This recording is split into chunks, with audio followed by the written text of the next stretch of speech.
जय माता दी भक्तजनों, कैसे हैं आप सब। आप सभी पर माता रानी की कृपा बनी रहे।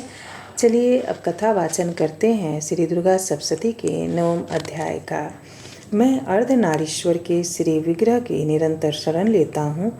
उसका वर्ण बंदूक पुष्प और सुवर्ण के समान रक्तपीत मिश्रित है। वह अपनी भुजाओं में सुंदर अक्षमाला, पाश, अंकुश और वरद मुद्रा धारण करता है। अर्धचंद्र उसका आभूषण है तथा वह 3 नेत्रों से सुशोभित है। राजा ने कहा, भगवान, आपने रक्तबीज के वध से संबंध रखने वाला देवी चरित्र का यह अद्भुत महात्म्य मुझे बतलाया। अब रक्तबीज के मारे जाने पर अत्यंत क्रोध में भरे हुए शुंभ और निशुंभ ने जो कर्म किया उसे मैं सुनना चाहता हूँ। ऋषि कहते हैं, राजन, युद्ध में रक्तबीज तथा अन्य दैत्यों के मारे जाने पर शुंभ और निशुंभ के क्रोध की सीमा न रही। अपनी विशाल सेना इस प्रकार मारी जाती देख निशुंभ अमर्ष में भरकर देवी की ओर दौड़ा। उसके साथ असुरों की प्रधान सेना थी। उसके आगे पीछे तथा पार्श्व भाग में बड़े बड़े असुर थे जो क्रोध से ओठ चबाते हुए देवी को मार डालने के लिए आए। महापराक्रमी शुंभ भी अपनी सेना के साथ मातृगणों से युद्ध करके क्रोधवश चंडिका के मारने के लिए आ पहुंचा। तब देवी के साथ शुंभ और निशुंभ का घोर संग्राम छिड़ गया। वे दोनों दैत्य मेघों की भांति बाणों की भयंकर वृष्टि कर रहे थे। उन दोनों के चलाए हुए बाणों को चंडिका ने अपने बाणों के समूह से तुरंत काट डाला और शस्त्र समूहों की वर्षा करके उन दोनों दैत्यपतियों के अंगों को भी चोट पहुंचाई। निशुंभ ने तीखे तलवार और चमकती हुई ढाल लेकर देवी के श्रेष्ठ वाहन सिंह के मस्तक पर प्रहार किया। अपने वाहन को चोट पहुंचने पर देवी ने छुरप नामक बाण से निशुंभ की श्रेष्ठ तलवार का तुरंत ही काट डाली और जिसकी ढाल को भी जिसमें 8 चांद जड़े थे खंड खंड कर दिया। ढाल और तलवार के कट जाने पर उस असुर ने शक्ति चलाई, किंतु सामने आने पर देवी ने चक्र से उसके भी 2 टुकड़े कर दिए। अब तो निशुंभ क्रोध में जल उठा और उस दानव ने देवी को मारने के लिए शूल उठाया, किंतु देवी ने समीप आने पर उसे भी मुक्के से मारकर चूर्ण कर दिया। तब उसने गदा घुमाकर चंडी के ऊपर चलाई, परंतु वह भी देवी के त्रिशूल से कटकर भस्म हो गई। तदंतर दैत्यराज निशुंभ को फरसा हाथों में लेकर आते देख देवी ने बाण समूहों से घायल कर धरती पर सुला दिया। उस भयंकर पराक्रमी भाई निशुंभ के धराशायी हो जाने पर शुंभ को बड़ा क्रोध हुआ और अंबिका का वध करने के लिए वह आगे बढ़ा। रथ पर बैठे बैठे ही उत्तम आयुधों से सुशोभित अपनी बड़ी बड़ी 8 अनुपम भुजाओं से समूचे आकाश को ढककर एक अद्भुत शोभा पाने लगा। उसे आते देख देवी ने शंख बजाया और धनुष की प्रत्यंचा का भी अत्यंत दुस्सह शब्द किया।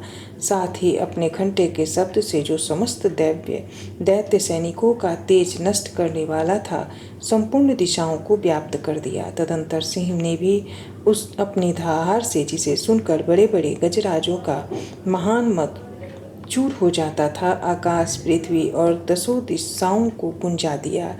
फिर काली ने आकाश में उछलकर अपने दोनों हाथों से पृथ्वी पर आघात किया। इससे ऐसा भयंकर शब्द हुआ जिससे पहले के सभी शब्द शांत हो गए। तत्पश्चात शिवदूती ने दैत्यों के लिए अमंगलजनक अट्टहास किया। इन शब्दों को सुनकर समस्त असुर थर्रा उठे, किंतु शुंभ को बड़ा क्रोध हुआ। उस समय देवी ने जब शुंभ को लक्ष्य करके कहा, ओ दुरात्मा, खड़ा रह, खड़ा रह। तभी आकाश में खड़े हुए देवता बोल उठे, जय हो, जय हो। शुंभ ने वहां आकर ज्वालाओं से युक्त अत्यंत भयानक शक्ति चलाई। अग्नि में पर्वत के समान आती हुई उस शक्ति को देवी ने बड़े भारी लुके से दूर हटा दिया। उस समय शुंभ के सिंहनाद से तीनों लोक गूंज उठे। राजन, उसकी प्रतिध्वनि से वज्रपात्र के समान भयानक शब्द हुआ, जिसने अन्य सब शब्दों को जीत लिया। शुंभ को चलाए हुए बाणों के देवी ने और देवी के चलाए हुए बाणों ने शुंभ ने अपने भयंकर बाणों द्वारा सैकड़ों और हजारों टुकड़ों कर दिए। तब क्रोध में भरी हुई चंडिका ने शुंभ को शूल से मारा। उसके आघात से मूर्छित हुआ पृथ्वी पर गिर पड़ा। इतने में ही निशुंभ को चेतना हुई और उसने धनुष हाथ में लेकर बाणों द्वारा देवी काली तथा सिंह को घायल कर डाला।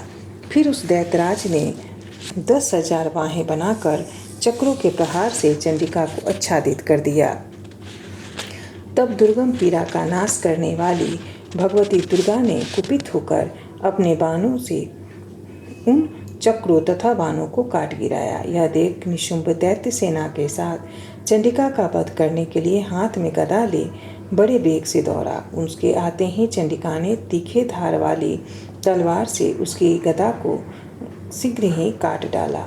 तब उसने शूल हाथ में ले लिया। देवताओं को पीड़ा देने वाले निशुंभ को शूल हाथ में लिए आते देख चंडिका ने वेग से चलाए हुए अपने शूल से उसकी छाती छेद डाली।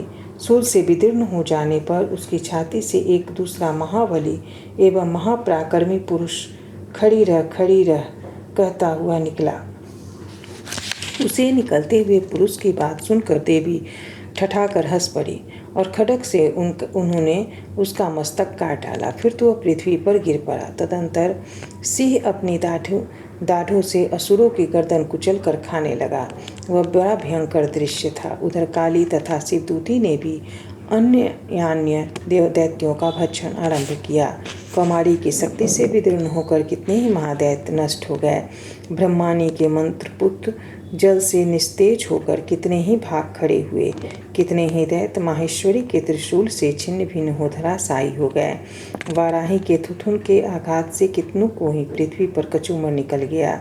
वैष्णवी ने भी अपने चक्र से दानवों के टुकड़े टुकड़े टक्कर डाले। ऐंद्री के हाथों से छूटे हुए वज्र से भी कितने ही प्राणों से हाथ धो बैठे। कुछ असुर नष्ट हो गए, कुछ उस महायुद्ध के भाग गए तथा कितने ही काली शिवदूती तथा सिंह के ग्रास बन गए। इस प्रकार श्री मार्कंडेय पुराण में श्रावणिक मनवंतर की कथा के अंतर्गत देवी महात्म्य में निशुंभ वध नामक 9वां अध्याय पूरा हुआ।